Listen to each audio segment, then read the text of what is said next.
It all started, as many things do, with me posting a thing on a thing. And then the Fire Nation attacked, and that's when things got crazy. Okay, the Fire Nation did attack, but that was in a thing Avatar, and then like that. Anyways, hi. So I posted a thing, to respond to this video SJ had done, about Job. You know Job.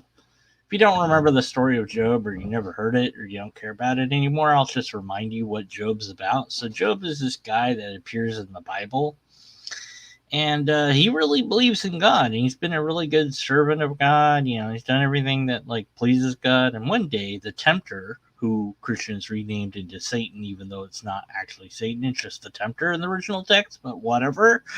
He comes to God and he's like, "Well, what about this guy? He only likes you because you've given him all this nice stuff.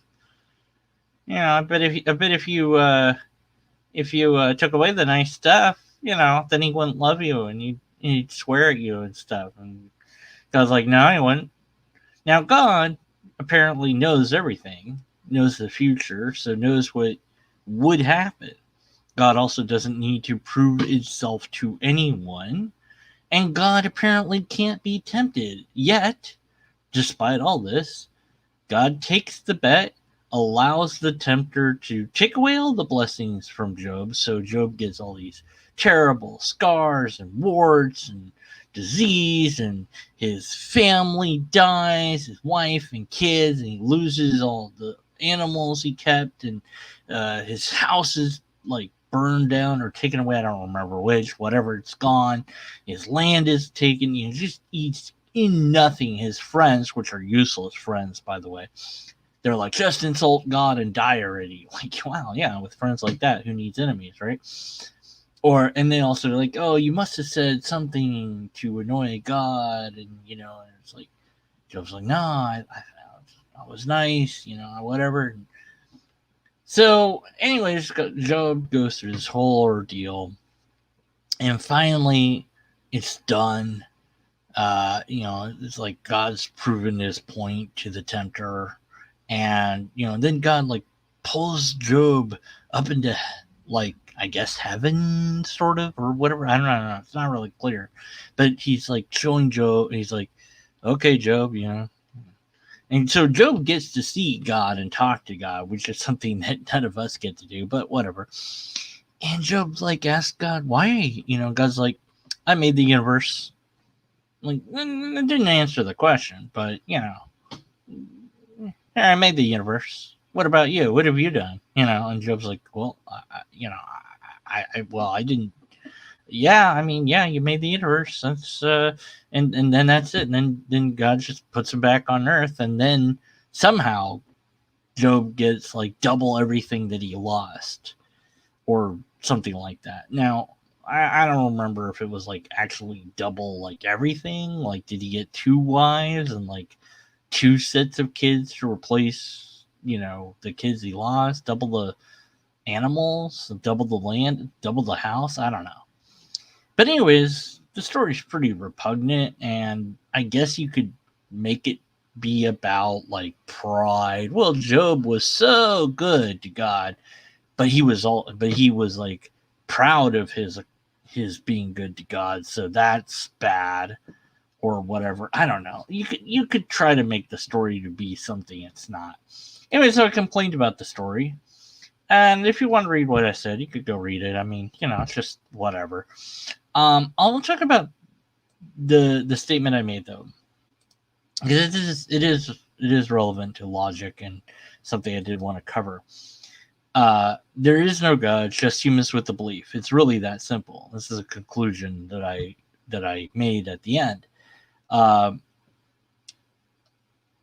I think that in this particular case, because I'd given these questions and arguments, sort of, that I think it's a decent response to all I said, but I didn't really make an argument. Now, can you make an argument that there is no God, since God is a universal concept?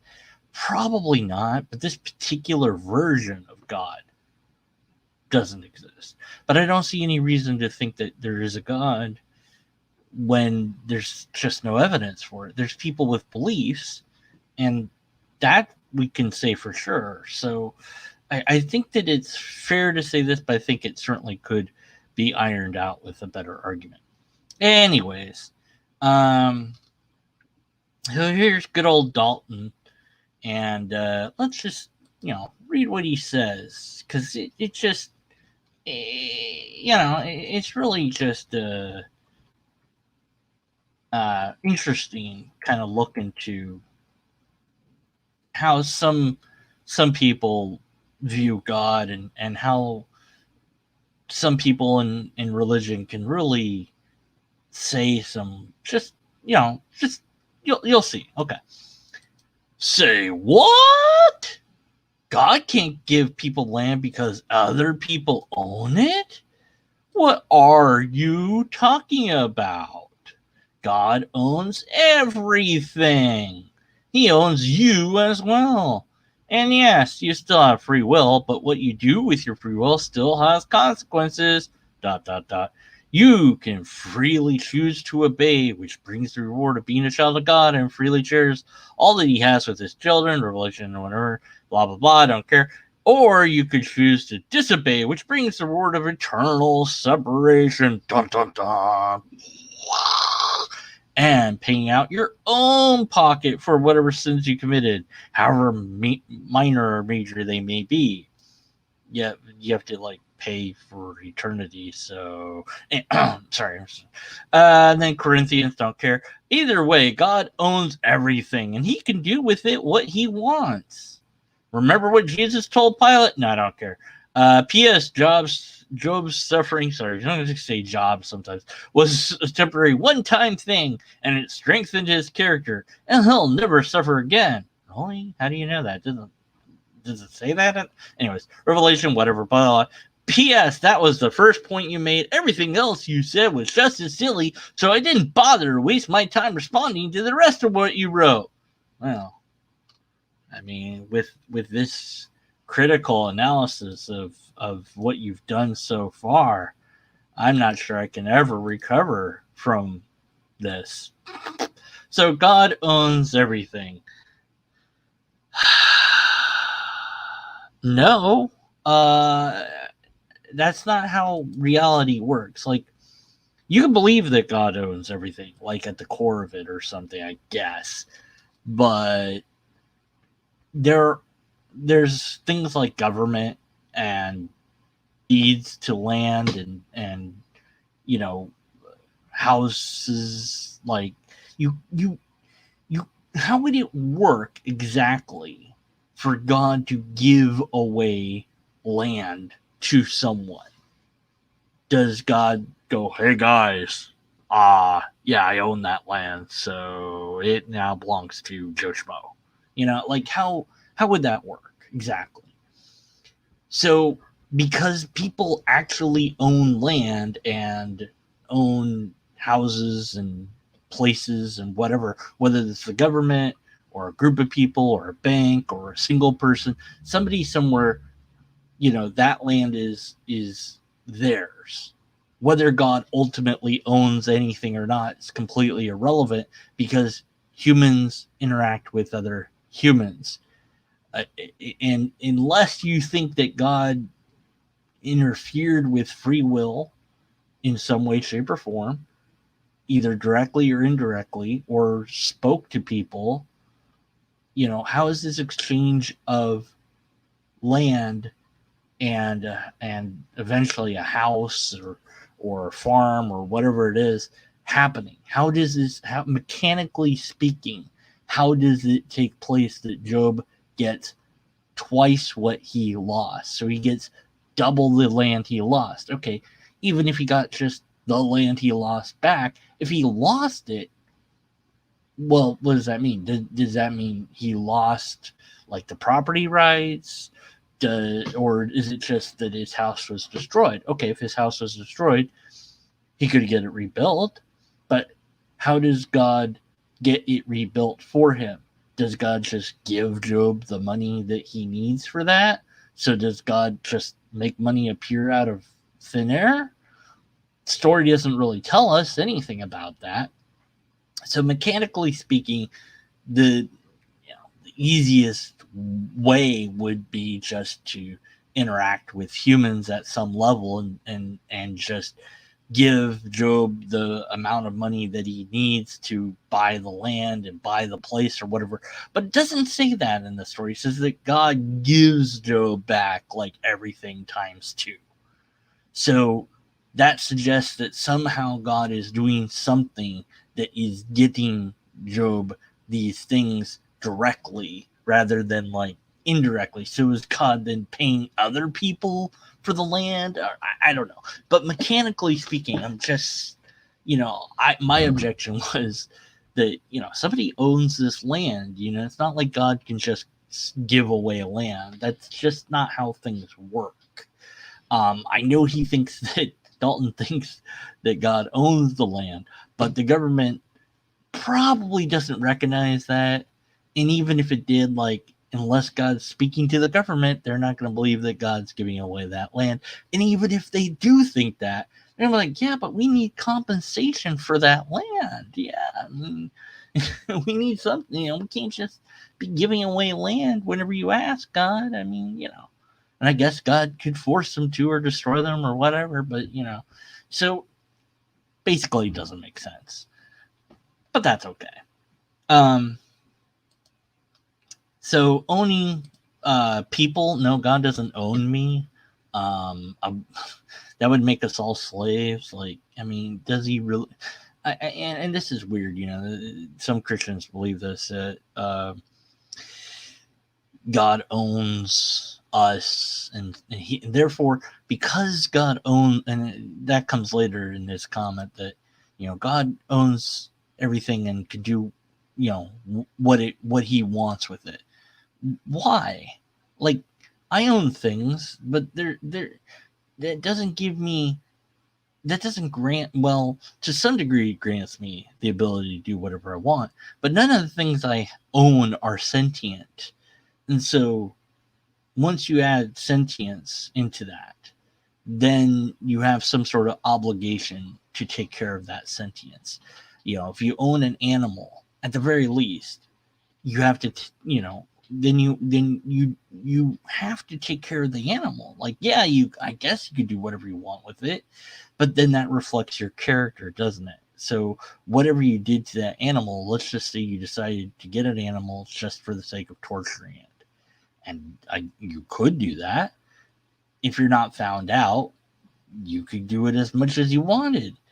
It is illegal, but if no one finds out and you're never caught, then you can keep doing it.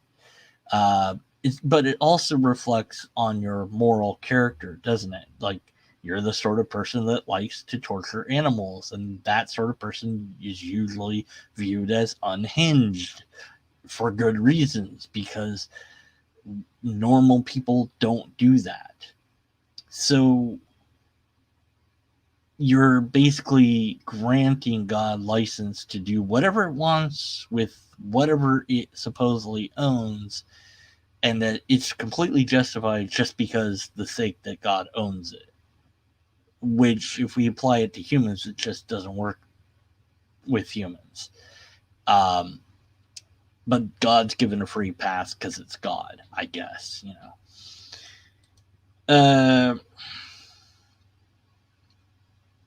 Let's see. And freely choose to obey or disobey. Okay, this comes up so many times. And I even, I've talked about this. You can't choose to believe or not believe, at least not instantly. It takes time. You have to have some reason, some motive to do so.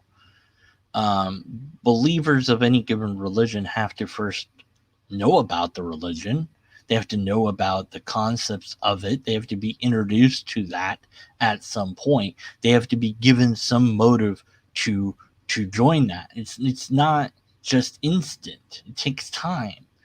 If they're indoctrinated since they were a kid, yeah, okay, but that still takes time. So there really isn't a way to just flip on or off your belief in any given God. If you don't believe in it, then why would you obey it in the first place? So you have to believe in the God to be able to obey or disobey it. Obeying or disobeying it is only relevant if you believe in a God that has specific things for you to obey or disobey in the first place, right? Maybe maybe you believe in a God that doesn't have any list of things for you to obey or not obey, right? So this assumes his own God is correct and that, whatever, but it's like, well, I don't believe in God, so I'm not disobeying or obeying God in my view, because there isn't a God to do that with. So you're not talking to me, you're talking past me at this point. Let's see. Okay, all right. So you said let me correct myself, because the first point I made, actually the first assertion you made, was that Job got the short end of the stick. Well, yeah, he did. We already know what happened to him later in his life. God restored everything and then some. He also inherited eternal life. The tiny speck of time Job suffers, nothing compared to eternity. He inherited eternal life. That doesn't make up for it.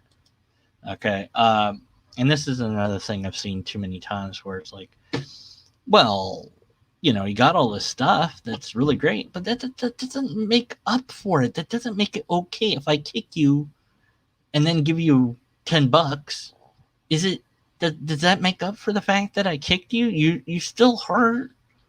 Yeah, and it's like, well, maybe you're like, yeah, well, sure, I'll let you kick me for $10. Can I kick you in the gonads, for $20? I mean, what's your price, right? What things can I do to you, and then make it up later?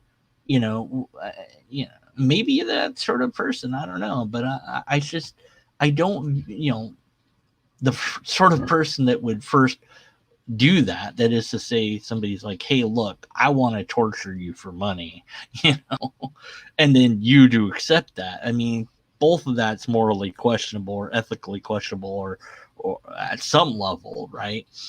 But so, it's just,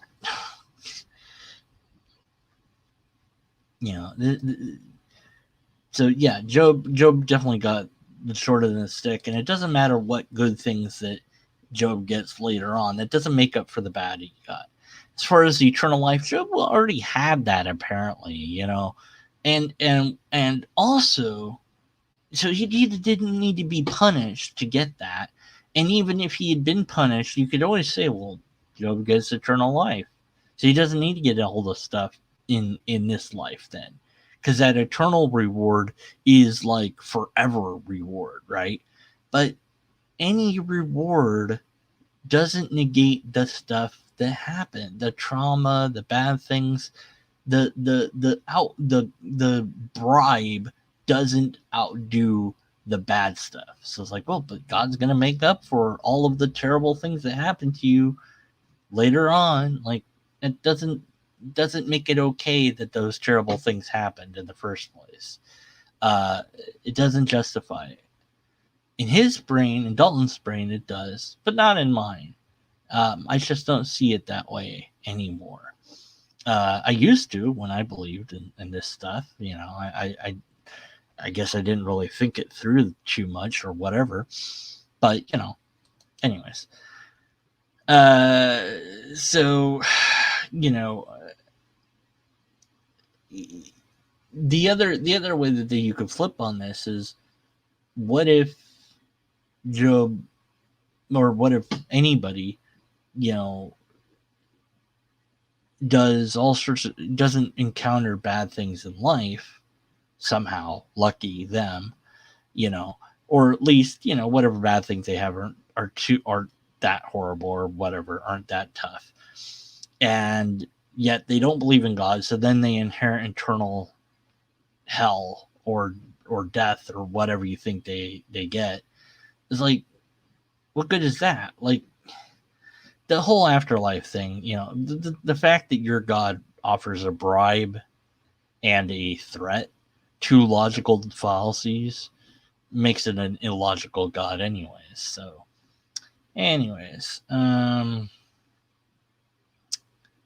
but the question of how he got those things is still not answered. Anyways, let's see. And then, okay, so then he finally gets to the other things I said. Okay. God only exists in our mind. I made that statement, yes. Let me ask you a question. Here we go. SJ constantly presents evidence to you to prove the existence of God. No, SJ constantly provides bad arguments. Arguments aren't evidence, even if they were good arguments. SJ has never presented anything that is evidence at all, not even a little bit. Not even close.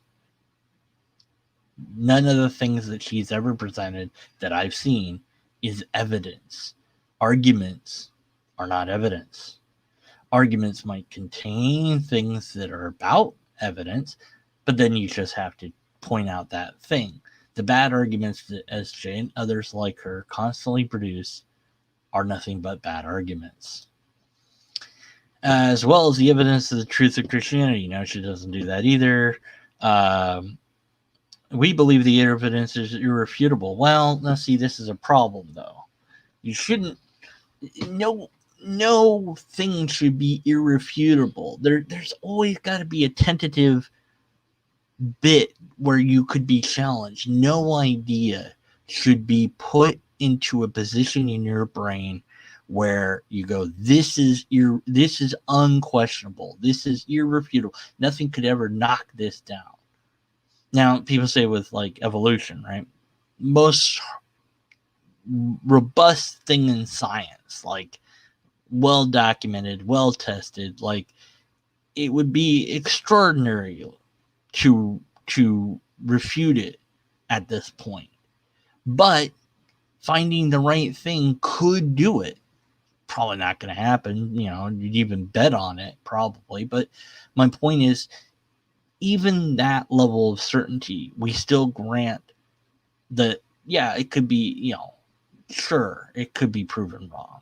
It probably won't be, but yeah, sure, it could be. So that's the advantage of being a skeptic, is that every idea I have can be questioned. Every belief, every thought, every feeling, whatever it is, all of that can be questioned by you guys in the comments, in the chat, whatever.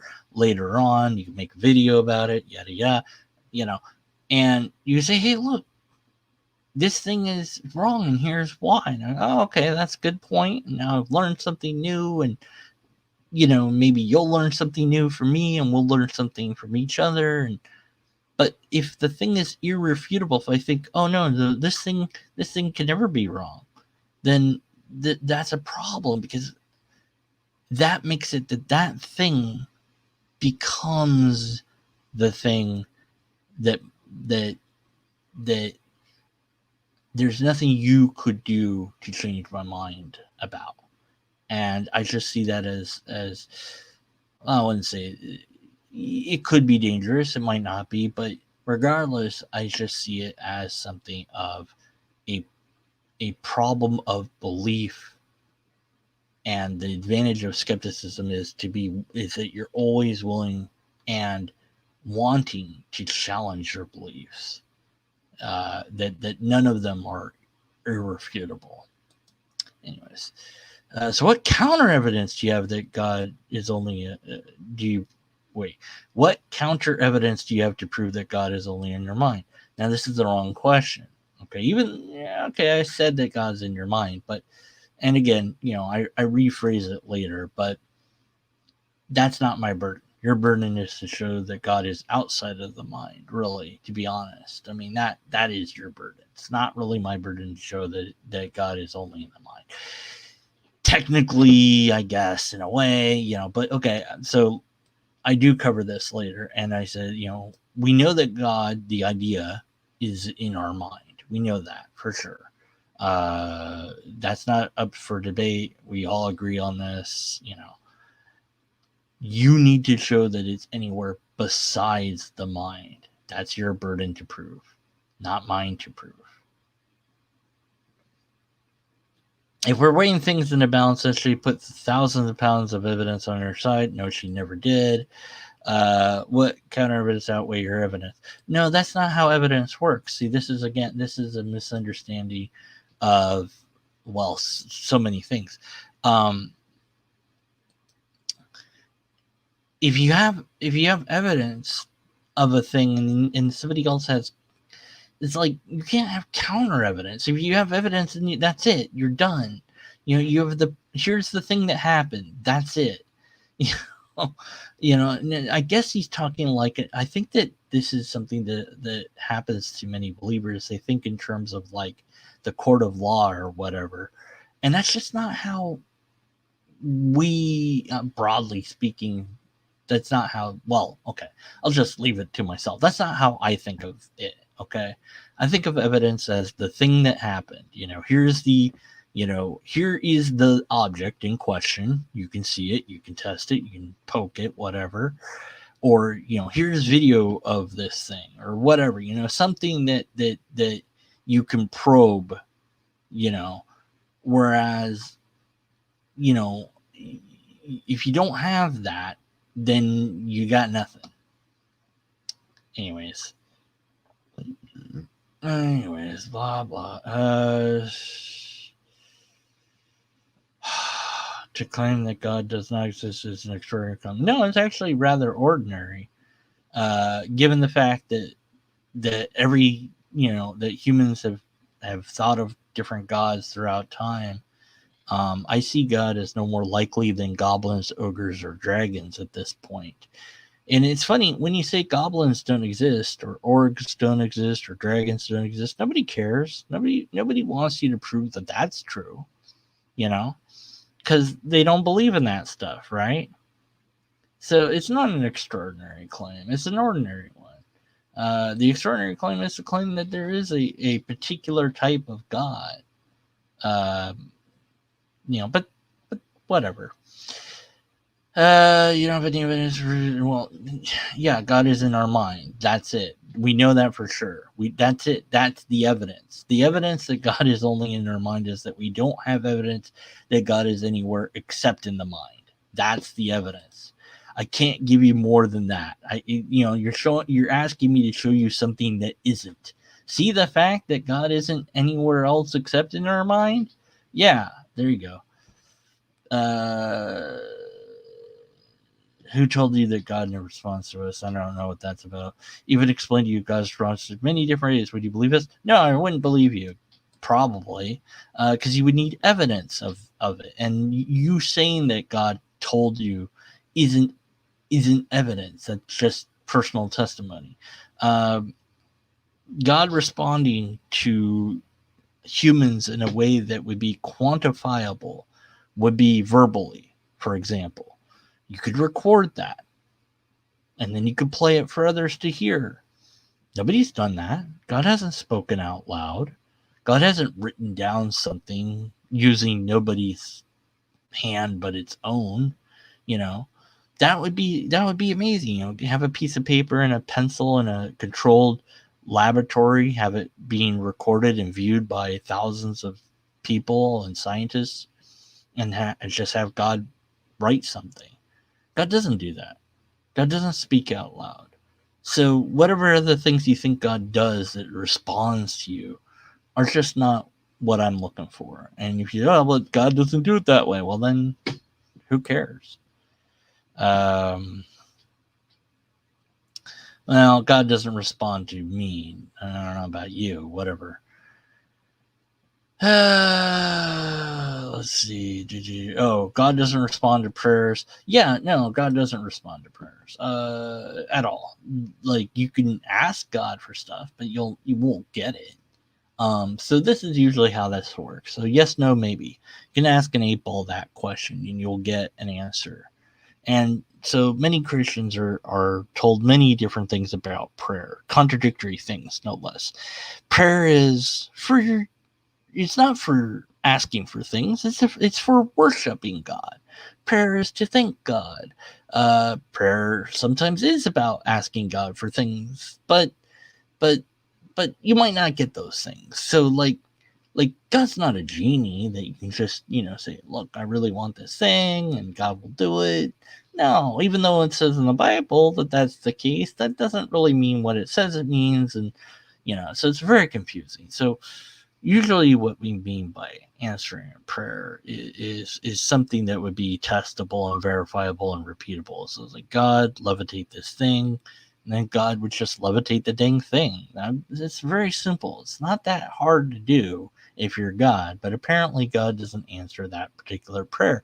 God does not answer prayers to regain lost limbs or heal scars or regrow teeth. These things just don't happen. And anytime anybody's had a prayer, quote, answered, end quote, it's always been naturalistic stuff. It's never been anything demonstrably demonstratable. Anyways, so he keeps going. This video that he links to is just a really bad argument for design, or argument from beauty. The argument for beauty is so stupid. It is basically argument from design. Look at how pretty this is, and look at how pretty this is, and oh, God did it. I'm like, yeah, what about cockroaches? What about spiders and bugs and viruses? And, maggots. Show some really nasty stuff that most people don't like, and say that proves God, because it would have to prove God. The ugly stuff would also have to prove God. So I would love to see a theist, have the balls to post an argument from ugly, but usually they don't. I don't think anyone has. I don't think anyone will, to be honest. I mean, I could be wrong. I'd love to see it, because it would be, I just find it as funny. I'd be like, hey, yeah, they did it. Yay. But why go with the beauty? Well, because beauty is more attractive than ugly, right? So it's easier to pull somebody in. Hey, look at how pretty nature is. That's much more attractive than, look at all these maggots. God made it. Yay! Like, I mean, it just doesn't really appeal, and that's what they're trying to do. They're trying to market it. When's the last time an advertiser is just like, here's what this product is made out of? Like, here's all the ingredients. Here's how we make it. It just doesn't happen. Let's see. So a lot of this is respond to the other person. What else did he say? I know the. And then he goes again where he only reads the last paragraph of what I wrote. Yeah, it's so nice of Daulton. Just skip past everything. Not because he's lazy. Yeah, no, you're lazy. I've heard about everything atheists have to say. Have you, though? Have you heard it? I mean, I've heard everything about everything theists have to say, but I keep asking for something, and they keep not giving it to me, and I keep trying to point out to them they don't even have it to give anyways. Whatever. It seems you can't admit to back up your claim that God's only right. Right? Yeah, you didn't read what I said, which I predicted. If you can't back up a claim, don't make it. When SJ claims Jesus rose the dead, she backs that claim with evidence. No, she doesn't, because there is no evidence. There's no evidence that Jesus existed, let alone that he died and then rose from the dead. What you have is writings. Writings are not evidence. That's history at best. But that history, because it contains magical elements, mystical elements, is labeled as mythology. So you would have to show that somebody can come back from the dead. Without that, there's no reason to think that anyone can come back from the dead. So, no, there's no evidence. Logic? Ha, ha, ha, ha, ha. No, she doesn't provide that either. Reason? I don't think, no reason there either. The reasons are just really bad. Anyways, so God owns even the government, he says. That's nice. How does that work, though? How does God, if God owns the government, like, are they aware of this? Like, How do you think that works? Like, do you? It doesn't make it. It just doesn't make any sense at all. Uh, whatever. Blah blah blah. God owns every atom. Okay, whatever. More just. So God owns everything because He made everything, right? Okay, that's nice. How does that work though? How? Because see, the thing is, like, okay, God says, part of the Ten Commandments, don't steal stuff. Well, if everything belongs to God, then I'm not stealing from you because you can't own anything because it's actually God's. So how can I ever steal from anybody since God owns everything? In fact, how could I steal from God? I mean, if He owns everything, then even if I take it, God still owns it. So I can't really steal in the first place. It's just incoherent. It's just completely nonsense. How does this work in his brain? I don't know. Arguing about free will is not even an argument against the God, blah, blah, blah.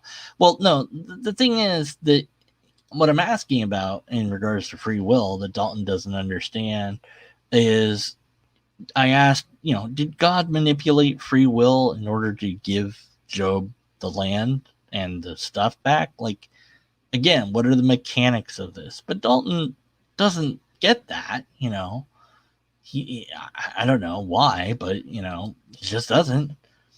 Yeah, some Christians believe in free will and others don't. I don't care. Doesn't matter to me either. But what's interesting, and many Christians do think that there's free will, and if you do, then how did Job get the land? If you don't believe in free will, then I guess God manipulated whoever to give Job the land, but then you just say God messed with people to give Job the land. So he never responded to how Job got the stuff. He just, God owns it. Yeah, okay, if you say so. Blah, blah, blah. Anyways, didn't, God owns everything, blah, yeah.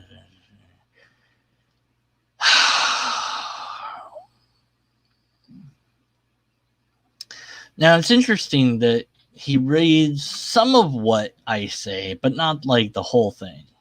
It's so interesting to me. I'll address the second thing he'd say because it only takes like 10 seconds. I doubt it only takes that long to respond to whatever I typed, but whatever. We can know X for sure, but not Z. Now, this is a broad statement. By Z, I think you mean whether God exists or not. Well, what did I say? See, that's the problem by not actually reading what I wrote, Daulton. You infer all these things that aren't there. So I'm trying to find where my thing is.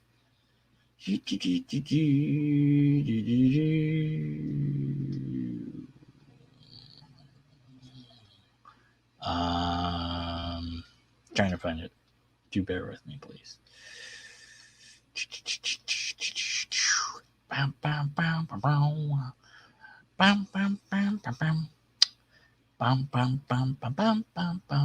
Who do you think you are? Oh, here it is. Okay.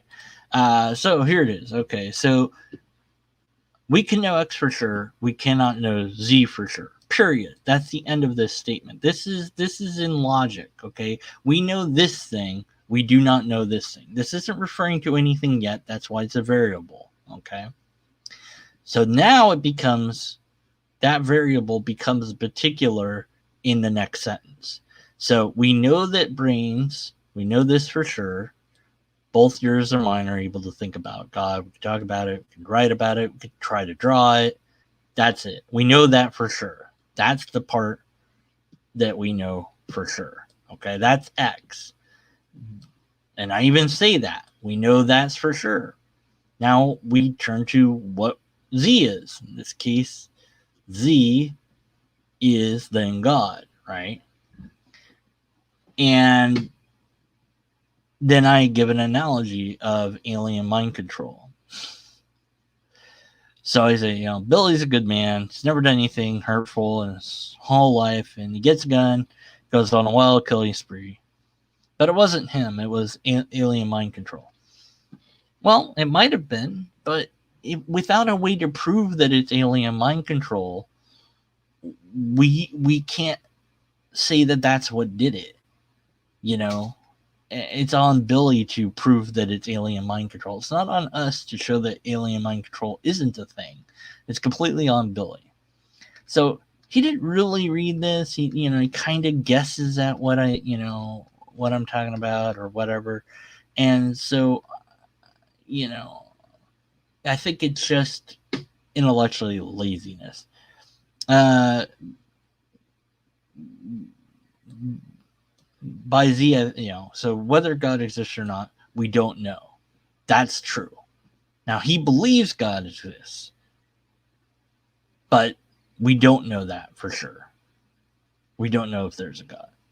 I don't think there is. But, well, you were wrong. We can know for sure for whether God exists or not.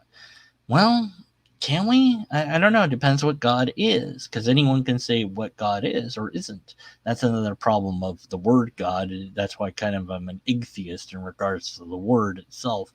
But, whatever. An almighty, all-powerful can cause us to know for sure that he exists. Sure, I guess, but God hasn't done that apparently. Why wouldn't God do that? Whatever. He caused him to know that he exists. No, you believe that he exists. And for sure, what the hell is sure? That he has revealed himself for blah, blah, blah, blah. Now you didn't know, whatever, blah, blah, blah, blah, blah, whatever. I don't care.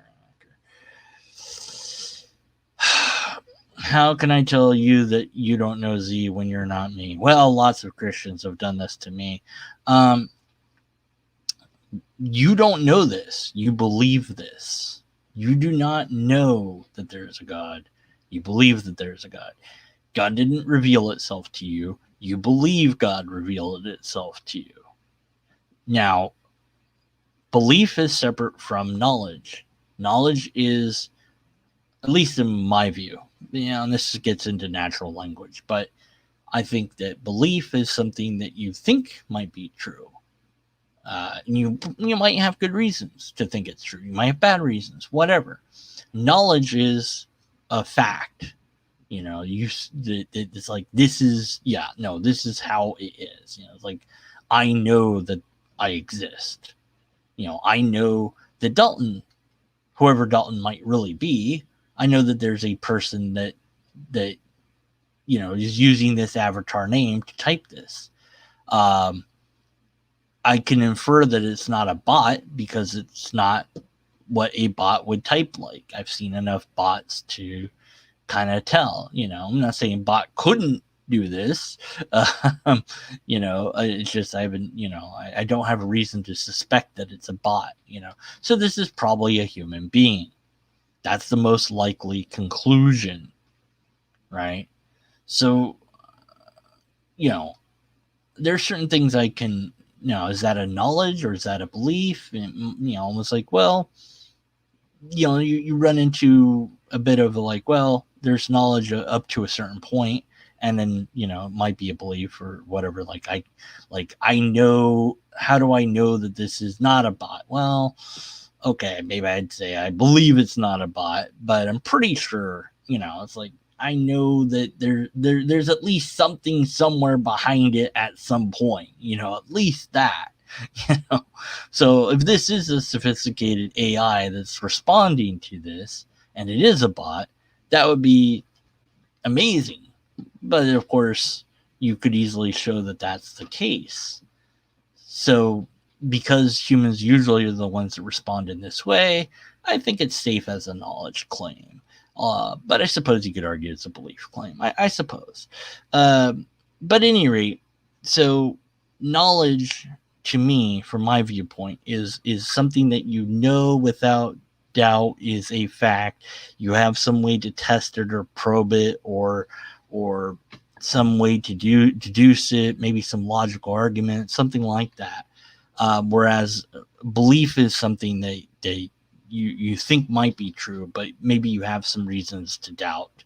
I don't have reasons to doubt that Daulton is a human doing this. So then I put it in the category of knowledge. Of course, you're free to debate if I should do that or not, I suppose. Anyways, but you don't know Z. You believe Z. You believe that there's a God. You believe that it revealed itself to you. You believe it told you that it existed or whatever it is. And that's fine. You can believe whatever you want. I don't care what you believe.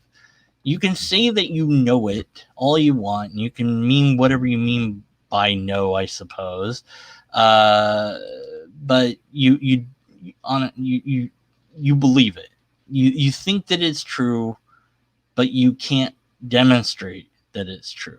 But you're right. I shouldn't tell you what you know or don't know, even though people have done that to me constantly and continuously. But I didn't do that, by the way. I said in a broad sense, we don't know. That is, humanity doesn't know these things. And that's true. We don't.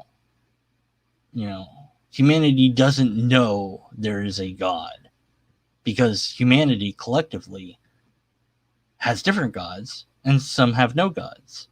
So when referring to a universal, my statement is true. I'm not referring to a particular individual of you. So there's a difference, but whatever. You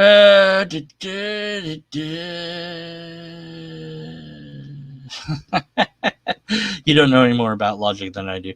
Oh, yes, I do. I would wager I do know more about logic than you do.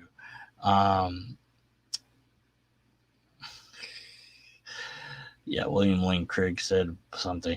William Lane Craig's a good charlatan, but I don't. I would wager I know more about debate than you, Daulton. We could take a test and find out who knows more if you want to. I mean, I'm up for that. We'll have a test about logic produced by somebody, and we'll see who's smarter, who has the more right answers than the other person. I'm willing to prove that I know more than you do. But it's interesting that he complained about me telling him what he knows or whatever, and then he does the same thing. It's so interesting, isn't it? I don't know. I just find that interesting.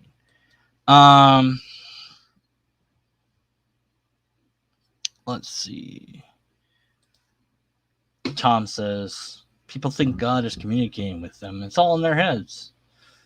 I agree. I mean, we know that it's in the head. We know that for sure. So if there was a thing, and whether it be aliens or God or whatever, that was somehow communicating into our brains, then there'd be some way to detect that. Wouldn't there be? There'd be like radio signals or magnetic frequencies, or there'd have to be something that's going on for us to detect, right? And then there might be a way to block that as well. Like, put yourself in a Faraday cage and then see if God communicates with you. Like, right? But if it's God, it could go around such things. But technologically speaking, like if somebody's in a Faraday cage and they thought aliens were communicating with them, it's like, well, the aliens have some sort of technology that goes around a Faraday cage. Yeah, okay, and you can say the same thing with God, right? You can get this unfalsifiable claim where it's like, no, there's no way to hide from the aliens. There's no way to hide from this God, but there's also no way to show that the things are communicating with me. Like you can't measure these signals because it's beyond our technology to detect the signals. It's like, well, then how do you know that it's there? Well, because the aliens told me. Whether or not Jip says whether or not the Abrahamic God exists is dependent of the validity of the Bible and not dependent on personal opinions. Yes, I agree. His personal opinions about all these different things, like, it just doesn't matter. Like, just, is it true or not? Is it real or not?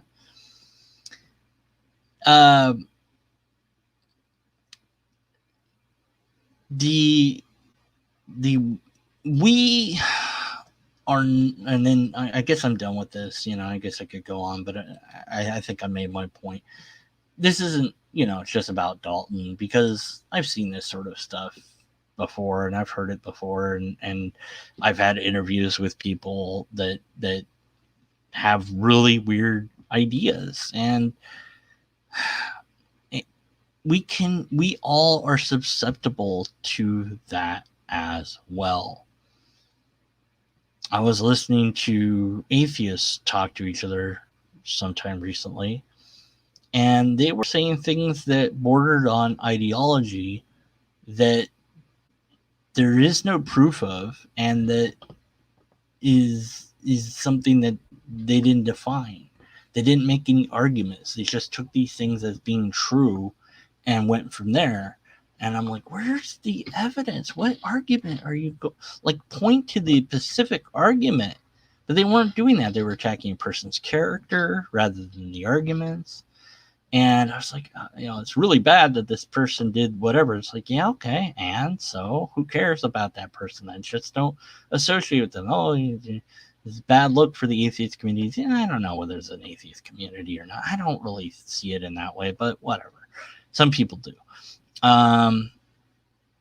But it just reminded me again that even if you don't believe in one thing, and the one thing you don't believe is God, maybe you also don't believe in spirits, souls, angels, demons, devils, afterlife, whatever, ESP, or all that stuff.